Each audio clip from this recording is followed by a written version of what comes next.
Hello, and welcome to this episode of Stef Talks Trash.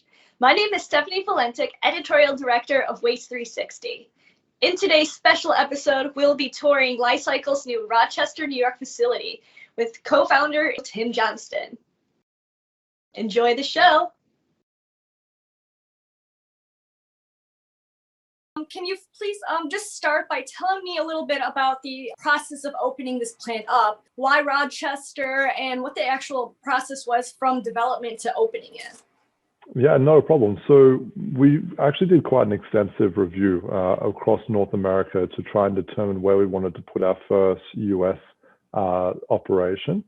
And after doing that review, we decided to pick Rochester for a number of key reasons. The first being the existing infrastructure. So we're within what we call the Eastman Business Park, which is part of the old Kodak facility. The benefit of this is that Kodak once had quite a large operation within this area that no longer exists to the most part. But what they've been able to do is they've been able to free up building space, utilities, and the like for operations like Lifecycle to come in and to basically recycle some of these old buildings with new operations. So that was one point. The other perspective was where we are geographically. Our spoke operations, which is where we receive battery materials in and process them through to intermediate products, which is what we have here in Rochester today. These facilities are best located close to where batteries are being generated. And so where batteries are being generated, you follow basically where people live. And so the northeast of the United States obviously is a highly populated area and therefore has quite a strong pull of battery materials into this area. And then thirdly, this area is a historic industrial area. So there is a large amount of highly skilled, high quality people that work within the area that we've been able to recruit really good staff and build an excellent team. Can you tell me more about the challenges and the opportunities for lithium-ion recycling in the United States? Yeah, no problem. So, this really stemmed from an opportunity, and that is that when I talk about this, I refer to lithium-ion battery recycling as Lifecycle in general. What was happening to batteries historically is they were really treated as a waste material. So you had a lot of incineration style processes where people were burning off things like plastic and electrolytes. And this not only creates an environmental issue, but it also doesn't do justice for the value that you can generate from processing the batteries and getting all the constitutional components back out of the batteries. So as an industry, we looked at this and we said, well, there is a better way to do this. And that's why Lifecycle exists. The really unique opportunity here, particularly in the United States, is that when you look at the United States from a critical materials perspective, is the US is a disproportionate consumer of critical materials and batteries in theory, relative to what they actually produce as those materials. And so using recycled sources, we can then basically flip that and say, well, hold on a second, we're a big consumer of these materials. We can now also be a big producer of these materials. But of course, you can't do that without having an environmentally sustainable process that's both good for the environment, but also economic. So it needed to fit all those pieces together, and that's where Lifecycle sits. Can you tell me about how your process differs and how it's more environmentally friendly? Yeah, so not a problem. So as I was saying, one of the historic ways, and this is still done in different parts of the world, is that typically batteries have been treated thermally. And what we mean by that is that people were taking batteries, they're usually discharging them and then processing them in some high temperature form. And they did this to remove things that they don't want, like electrolyte and plastics and the like. But in doing so, you're generating a huge amount of harmful air emissions. Of course, you can't have a sustainable economy with green energy and then basically turn around and burn those materials at the end of their life and generate all this pollution. That is not how we see the sustainable energy revolution happening. So how we differ from that is we don't use any high temperature processing. We've developed a process that is fully continuous, that doesn't generate any meaningful amounts of air emissions. We don't produce any wastewater, so we're a zero liquid discharge site. We like to say that we take even the mop water from the kitchen and we return it back to the process. There's Mm-hmm. nothing in our process that gets lost or wasted. And then what we're able to do at the same time is, because we can't be sustainable if we're not economic. And what we're able to do though with this process is generate very high recoveries in the range of 90-95% recoveries, which means that we can generate a lot of value from the materials that were in the batteries once upon a time. And because we can do that and we can combine that with that environmental factor, that gives us a truly sustainable solution. So what does this mean for recycling in the United States now that you have this new facility? Where do you see this heading? There's been a ton of talk about how dangerous the batteries are if they get caught up in MRFs and they can explode. And even if going to the landfill, anything, they're just really dangerous to handle because of what they are. Yeah, no, for sure. And so this has been in part an educational process. So we work with major automotive companies, but we also work with the largest collectors of lithium-ion batteries in the United States. Groups like Battery Solutions and Lifecycle, who are great proponents of this industry, because they are getting the message out there of, look, putting a battery in your waste bin is not a good solution, because Mm-hmm. it has the ability to then go into landfill or go into MRF facilities and create problems. It needs to go to a specially designed facility like Lifecycle, where we can process it safely. Now, what this means in terms of having this facility here in the United States, and this is only the first, we're about to announce our second one within the United States, is that we now can provide solutions that are domestic. Historically, materials that weren't sent to smelting like facilities, where we were talking about before, that generate air emissions from burning off materials, they were being exported. So we had a lot of material actually flowing back from North America back to Asia and other places in the world, where they were being treated in all different sorts of ways. And ultimately that value was being lost.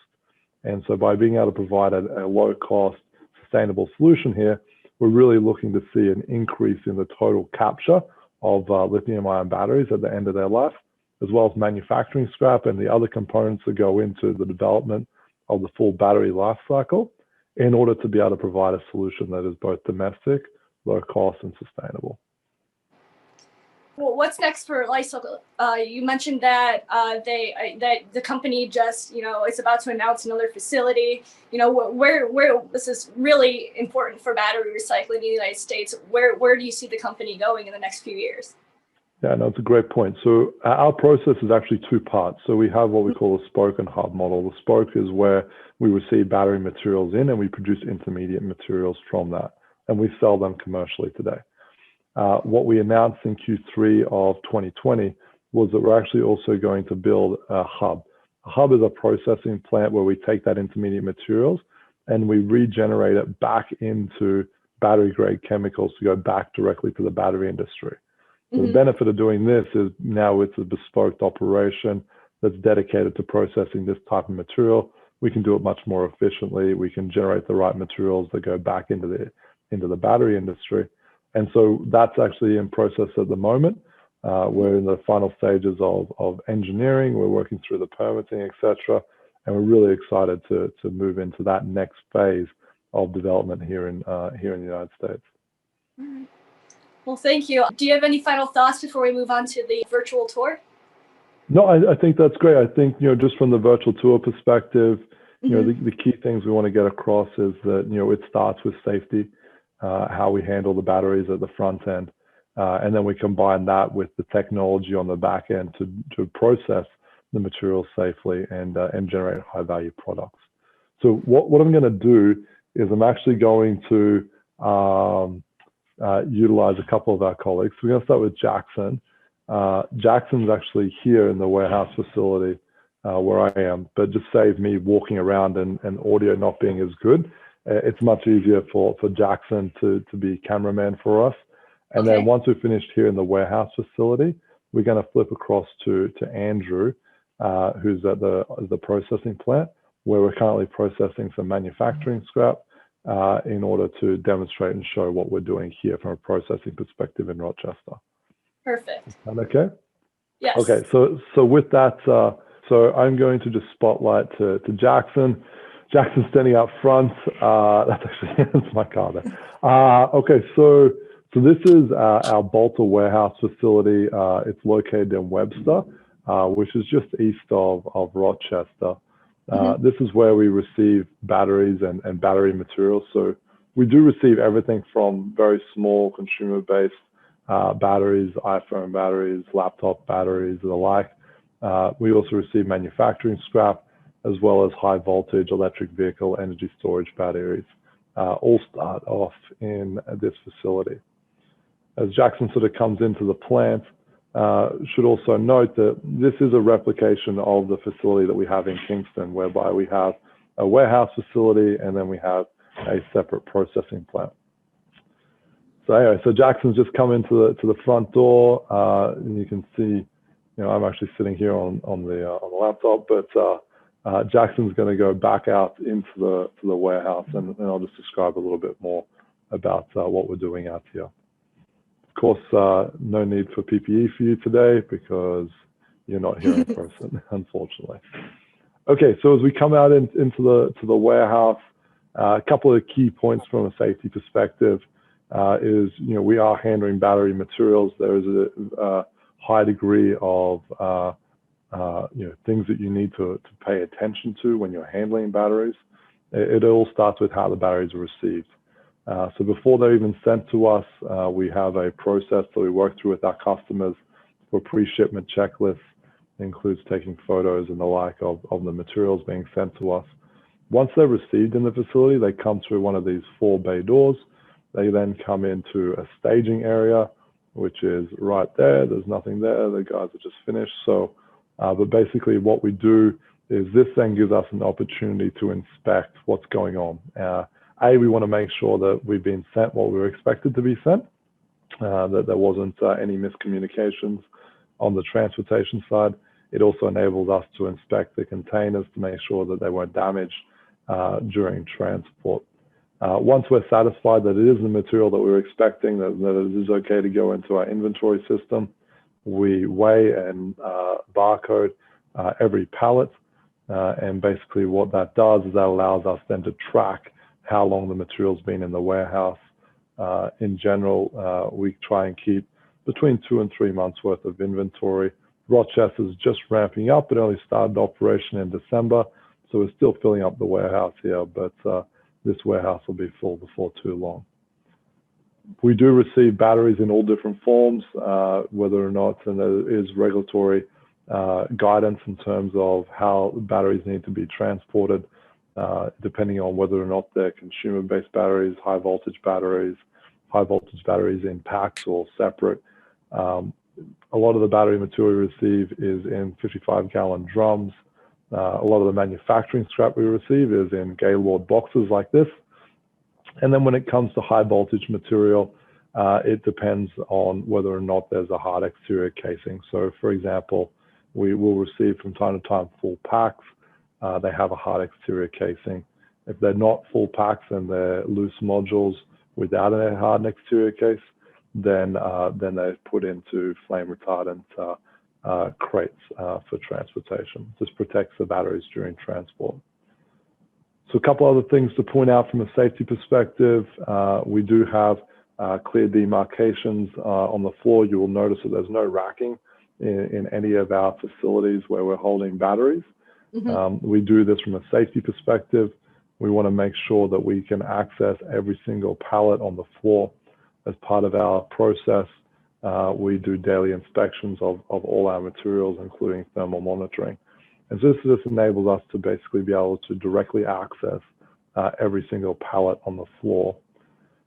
The other part to point out with that is it then comes back to the fire suppression systems which are set up in our warehouses. So the benefit of not racking is that everything is under a single layer. Everything is fully covered from a fire suppression perspective. We do receive a small amount of damaged batteries. If we do receive damaged batteries, they are processed in priority. If they are in our warehouse, they are isolated. We have a separate room specifically dedicated to damaged batteries, which Jackson's just walking over to now. This enables us to basically isolate and monitor any potential issues. I think we just have one skid there at the moment that we're monitoring. but this is, there has been no issues here to date. And so it's a relatively straightforward process, but making sure that we do things in a particular way really ensures that we're doing the best that we possibly can from an environmental and safety perspective. So with that, Stephanie, any questions about the warehousing side, or should we flip across to Andrew Fleming, our plant manager at the plant? Just if you'd like to speak a little bit more on, the training that goes into preparing employees to handle everything safely. Yeah, it's extensive. So basically for all of our employees, there is a detailed training matrix that everyone has to do. I mean, it starts with the standard regulatory training requirements, but then it also covers things like emergency response plan, dangerous goods handling, and the like. In total, I mean, Andrew's on the line. Andrew, we have, 20 odd training modules, and depending on the operator's role, depends on what modules everybody does. Correct. Everyone does all the safety ones. Right. There's a few more modules for the warehouse operators that's more tailored to the movement of those goods, whereas there's a few different modules for the actual plant operators, which would how to operate the machinery, identifying the potential hazards, etc. Yeah, perfect. Thanks, Andrew. Okay, so Andrew's actually at our processing plant. It's about 15 miles from the warehouse facility. So what we have here is it's a 150,000 square feet facility spread over 3 floors. The first floor, which is below Andrew at the moment, is where we receive the battery materials in. We also store spare parts down there. There's offices, washrooms, etc. From a battery flow perspective, batteries that are brought in then come in the loading docks. We have 2 undercovered loading docks downstairs, and then brought upstairs via one of these 2 material lifts. The materials then brought onto the processing floor and staged.